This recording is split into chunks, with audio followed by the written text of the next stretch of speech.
অস্ট্রেলিয়ার একজন ডক্টর, নামটা এখন মাথায় নাই, কয়েকদিন আগে আমি ওনার আর্টিকেলটা পড়লাম, অ্যাবসলিউটলি 2 সপ্তাহ আগে, মুসলমান ডক্টর। উনি গাজায় গেছে, প্যালেস্টাইনের হচ্ছে যে ইয়া করছে, ওটাকে কি বলে, অপারেশন করছে। তা ইসরায়েল যে ভয়ঙ্কর ধ্বংসলীলা চালাইছে, অজ্ঞান করার যে জিনিসপত্র সেটাও নাই, অজ্ঞান করার জিনিসপত্র নাই। উনি জানে যে অজ্ঞান করার মাঝখানে হচ্ছে জিনিস শেষ হয়ে যাবে। অপারেশনের মাঝখানে ঘুম থেকে উঠছে, উঠে কোরআন তেলাওয়াত শুরু করছে, তারপরে অপারেশন উনি বন্ধ রাখছে। তা যিনি রুগী বলতেছেন আপনি অপারেশন করেন, বলছে ইশারা করছে, কোরআন তেলাওয়াত করছে, ইশারা করছে, বলছে তুমি কষ্ট পাচ্ছ না? উনি কোরআন তেলাওয়াত করছেন। তখন ওই অপারেশনের পাশে যে আরেকজন আছে বলছে না, উনি কষ্ট পাচ্ছেন না। তা এই ঘটনাটা যখন শুনলাম তখন মনে হলো আল্লাহ যে বলছে যে কোরআন হচ্ছে শেফা, আমরা তো বিশ্বাস করি সত্যি টঙ্গর মগর বিশ্বাস, খোসর মজর, ওইরকম বিশ্বাস নাই হবে হবে কিনা।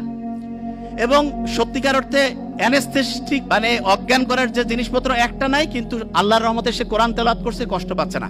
ওই ঘটনাটা জানি তো, আলী রাদিয়াল্লাহু তাআলা আনহুর যে পায়ের মধ্যে তিল লাগছিল, নামাজের সময় বের করতে বলছে। আল্লাহ দেখাই দিচ্ছে। এখন কেউ যদি প্যালেস্টাইনের ঘটনাগুলো একটু অ্যানালাইসিস করে দেখবে আল্লাহ যে আছে, এবং কেউ যদি আল্লাহকে ওইভাবে মন থেকে চায় অবশ্যই পাবে। আচ্ছা, যে জায়গায় আমি শেষ করবো এখন, ইটালির একটা বিখ্যাত মানুষ আছে যার নাম বুসকালিয়া। উনি যেখানে যাইতো ওনার কথা শোনার জন্য হাজার হাজার মানুষ এসে উপস্থিত হইতো। তো ওনাকে একদিন জিজ্ঞেস করছে যে আপনি এত কিছু জানেন কি করে? উনি বলতেছে যে আমাদের ফ্যামিলিতে আব্বার একটা অদ্ভুত নিয়ম ছিল। সেই নিয়মটা হচ্ছে এরকম, প্রত্যেক দিন রাতের খাবারটা আমার বাবা আমাদের সব ভাই বোনকে একসাথে নিয়ে খাইতো, এবং প্রত্যেক সন্তানকে তিনি আলাদা করে জিজ্ঞেস করতেন what did you learn for the day, আজকের জন্য তুমি কি শিখছো? প্রত্যেককে বলতে হইতো। একজন যদি ঠিকভাবে বলতে না পারে যে আমি আজকে কিছু শিখি নাই, খাবার টেবিলে খাবার রেডি, এক এক করে সবাই উত্তর দিচ্ছে, একজন বলছে আমি ঠিক আজকে কি যে শিখছি বুঝতেছি না, বাবা বলতো খাবার একটু দেরি হবে, বই নিয়ে আসো, পড়ো, সবাই মিলে শিখি, তারপরে খাবো। তা বুসকালিয়া বলতেছে যে আমরা যখন ছোট ছিলাম আব্বার এই অদ্ভুত আচরণে খুব বিরক্ত হইতাম, যে কি টর্চার শুরু করছে আমাদের। তা প্রত্যেক দিন বিকালবেলা প্রত্যেক ভাই বোন একজন আরেকজনকে বলতে হয় তুই কি শিখছিস আজকে বল।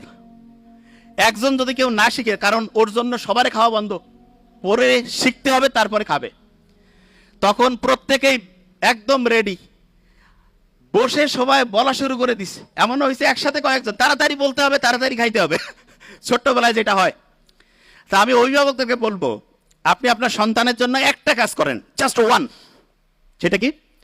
প্রত্যেক দিন সে কি শিখছে সেটা আপনি শোনার চেষ্টা করেন, প্রত্যেক দিন কি শিখছে সেটা শোনার চেষ্টা করেন। এবং এক্ষেত্রে আমি সবসময় বলি শোনার তো এখন টাইম নাই, টেকনোলজির কিছু ভালো ব্যবহার আছে, ছেলে মেয়ে দূরে পড়ে কোনো সমস্যা নাই, একটা চমৎকার ডায়েরি তাকে কিনে দেন, ডায়েরিতে বলেন যে প্রত্যেক দিন বাবা তুমি আমাকে হচ্ছে ডায়েরিতে এই যে এরকম করে লিখে দিবা, তোমার 30 দিনের জন্য মান্থলি ধরো বরাদ্দ 10,000 টাকা, প্রত্যেক দিনে ডায়েরি লেখার জন্য তুমি 300 টাকা পাবা। মাসে যদি তুমি 20 দিন ডায়েরি জমা দাও 6,000, 4,000 নাই, কিছু করা লাগবে না।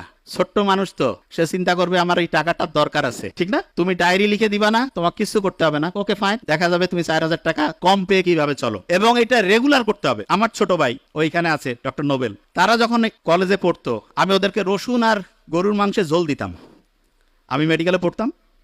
তা আমার বন্ধু, আমার রুমমেট যারা বলতো দোস্ত তুই এরকম কেন রে, একটু গোস্ত দিবি। আমি বলছি না, এখন গোস্ত খাইলে ভবিষ্যতে গোস্তের কি আকর্ষণ সেটা থাকবে না। এই জন্য অনেকে আছে না সন্তানকে সবকিছু দিয়ে দেয়, মোটেই না। আপনার যা কিছু আছে ওইটা যদি সন্তান বুঝেছে ওইটা ওর, আপনার সন্তান ধ্বংস হওয়ার সম্ভাবনা 99%। এই জন্য সন্তানকে কষ্ট করাইতে শিখবেন, এবং এটা ম্যান্ডেটরি।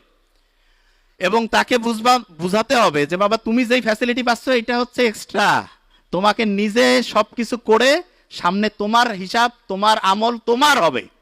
আমার এখানে যেটা আছে এটা যে তুমি পাচ্ছ এটা তোমার এক্সট্রা দিচ্ছি তোমাকে। এবং সত্যিকার অর্থে সন্তানকে আমরা যেভাবে মানুষ করব সেরকম হবে, তা আশা করছি। প্রথম আরেকবার ধরে ফেলি, সবচেয়ে ব্রেইনের জন্য ভালো ওয়েব কোনটা? আলফা। আর্লি মর্নিং কোন ওয়েব তৈরি হয়? নামাজের পরে, কোরআন তেলাওয়াতের পরে। যখন রাত 9টা 10টা থেকে ভোর 3টা, কত ওয়াট? তাহলে আর্লি ঘুমানো সবচেয়ে পারফেক্ট। আর পড়ার জন্য সবচেয়ে সেরা সময় কোনটা? Early morning. আর অন্য সময় পড়লে কোরআন পড়ি, নামাজ পড়ি, তারপরে 20 মিনিট পড়ি। এবং অভিভাবকদেরকে বলবো প্রত্যেক দিন ডায়েরি রাইটিং ম্যান্ডেটরি করুন। Thank you so much. আসসালামু আলাইকুম।